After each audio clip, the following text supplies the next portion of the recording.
Good morning, channel friends. Today, Franco and I are not in our laboratory, but we are in a beauty salon. I'll say it, but I won't mention the name yet. I won't say anything for now, because it hasn't opened yet, and I have to do something a bit special. So, here a wallpaper was put up, which luckily was removed very carefully and moved elsewhere because we didn't like how it looked. We've changed our mind while we were finishing.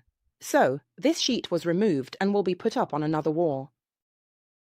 We like the idea that when people come in through the door, where the light is, there's a different sense of depth, so we've decided to create a textured wall.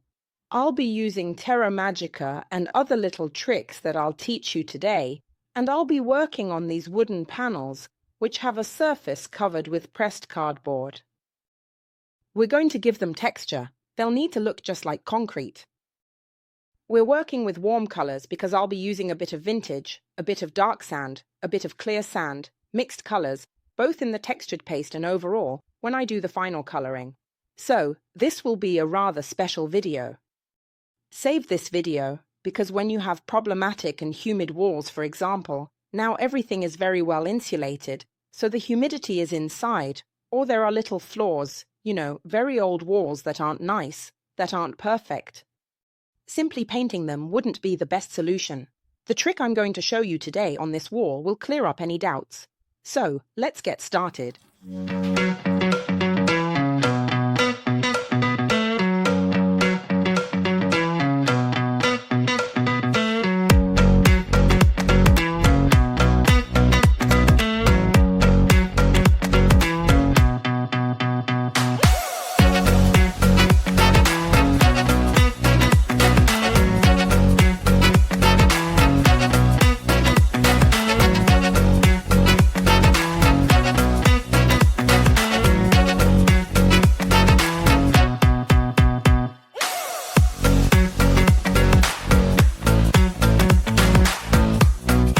By creating the base.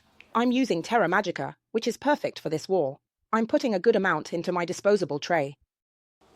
Here I've got half a pot, and I'm starting like this, so nothing goes to waste. And as per the instructions, I'm adding some protective coating. You should weigh it, but don't worry, once you get the hang of it. You can go by eye. I've put in about half a pot of Terra Magica, 3 tablespoons, and now I'm adding a bit of colour. Today I'm using war, again about 2 tablespoons or so. That's enough. I'm already adding a bit of war because it will help me get a much creamier base. And now I'm adding a bit of water.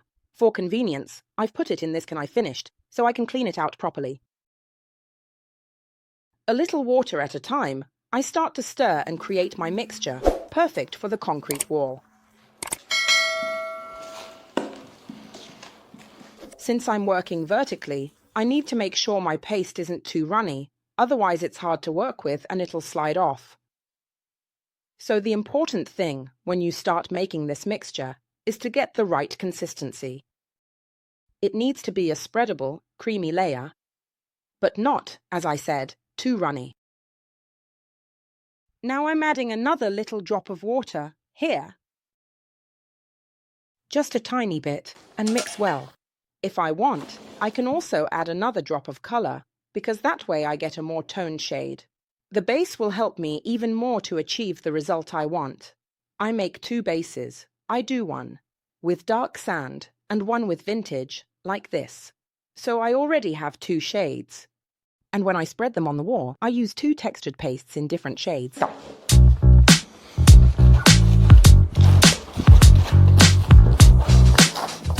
I do the same thing again, but this time I mix it using another colour. We add the Terra Magica again, more or less. Yes, another half a jar. We add a bit of protective coating. Today I'm using the satin one. You can also use the gloss, which works perfectly. Maybe not the opaque one, because it could slightly alter the composition and be less binding. Now I add a bit of vintage, always about 2 to 3 tablespoons. Remember, if you want to intensify it a bit more, you can always add a little at the end. And now a bit of water. I mix it and do as before, the same mixture. I keep mixing my paste, and as you can see, it's much darker. It's a brown. Always remember that the textured powder, when it dries, becomes much lighter, so don't worry if it looks darker. First, it will be mixed with the other by spreading it on the wall with a spatula, and second, it's important to always remember that at a certain point, it lightens as it dries. You'll need a few tools, a larger spatula, a smaller spatula to get into the corners properly, and if you like, our trowel Fra Tac. However, we'll use this a bit later when we want to flatten and make the concrete more textured, so I'll set it aside. And now what do? I start by spreading both the darker part of the paste and the lighter part onto the wall. I begin to see how it reacts, absorbs, and sticks to the surface. You'll need to figure this out too, because every base is different. They dry and set differently, so there isn't just one rule. I can't tell you it will be the same for you. It also depends a lot on the humidity in the air and moisture in your wall, so please, make sure you follow these steps carefully. I take a bit and put it here. Remember that after a while Terra Magica dries and sets, so don't waste time.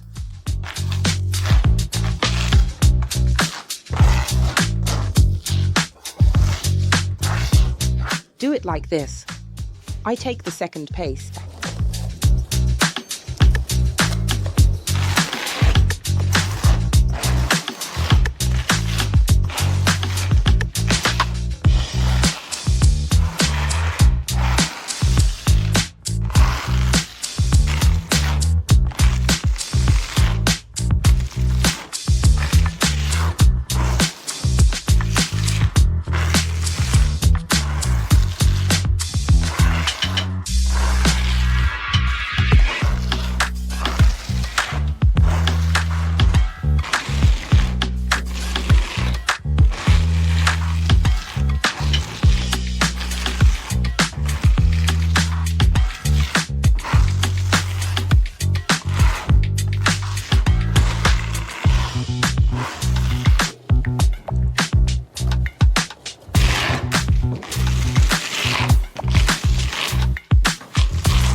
The wall is dry.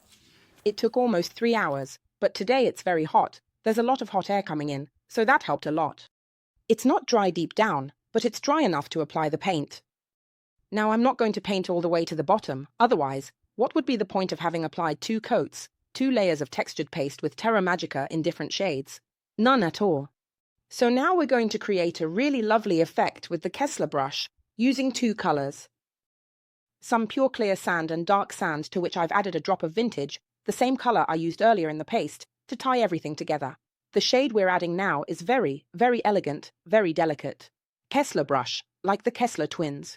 Joking aside, what are we doing? I've prepared 2 plates.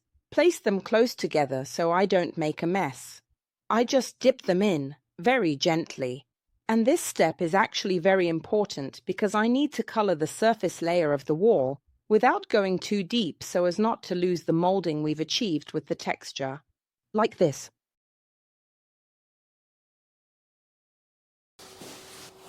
I'm not entirely sure if you can see all of the steps clearly on camera, but what we're really aiming for is a thoroughly worked, even, and soft result, where in some areas you can definitely notice warmer tones or cooler tones, as well as lighter and darker shades.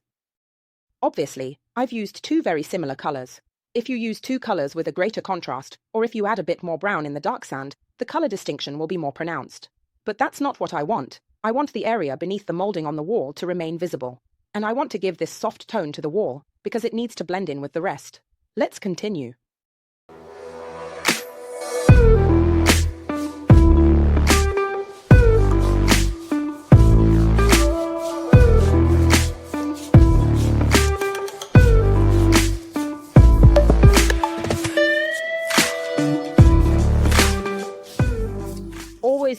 to the first part you did. You can see I did this part here before, and now I'm continuing starting from there. It needs to be very light. With the brush, just caress the surface. Blending the shades using both parts of the brush.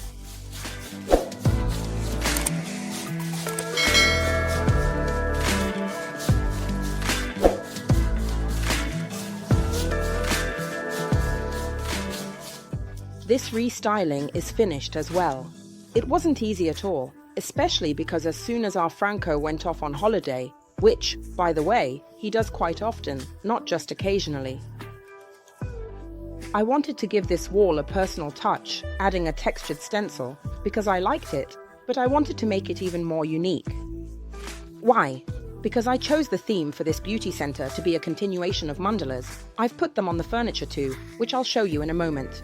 Unfortunately, there isn't a tutorial for everything, but I wanted them to be present throughout the whole beauty center. This common thread, so the mandala as the guiding theme for the restyling of all the furniture in the rooms. As you can see, there are many of them and they're scattered across the wall, but I made them exactly as you saw when creating the textured effect. So, spatula, stencil, spread on, and that's it. Then I flattened them out with our trowel. This room is entirely made with magic paint and magic wall. Everything, absolutely everything you see here has been painted by us. And now I'll show you the wallpaper. It's beautiful. Come with me. Have a look. A fantastic wallpaper is up as it's vinyl, washable, and if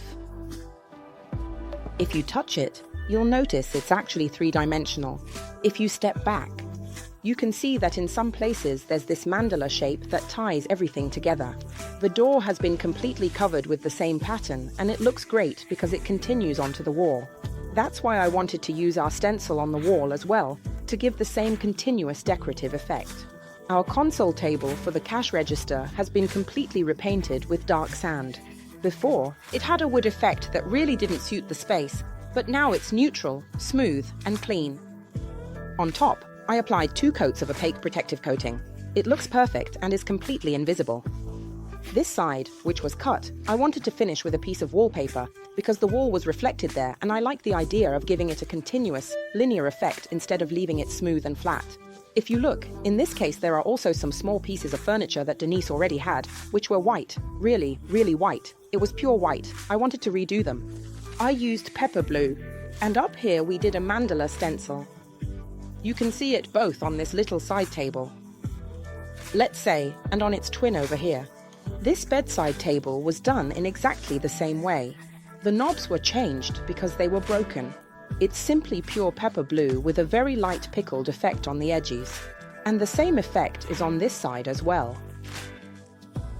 All the walls were done with magic paint and magic wall, so even the ceiling is dark sand magic wall and all the other walls are dark sand. Regarding this mirror, if you want to find it, there's a wonderful live video where I show you how I made it, because we simply used gold leaf to create this very antique effect, and I wanted it to contrast with the wall. This beautiful painting was done by a friend of Denise's, for her.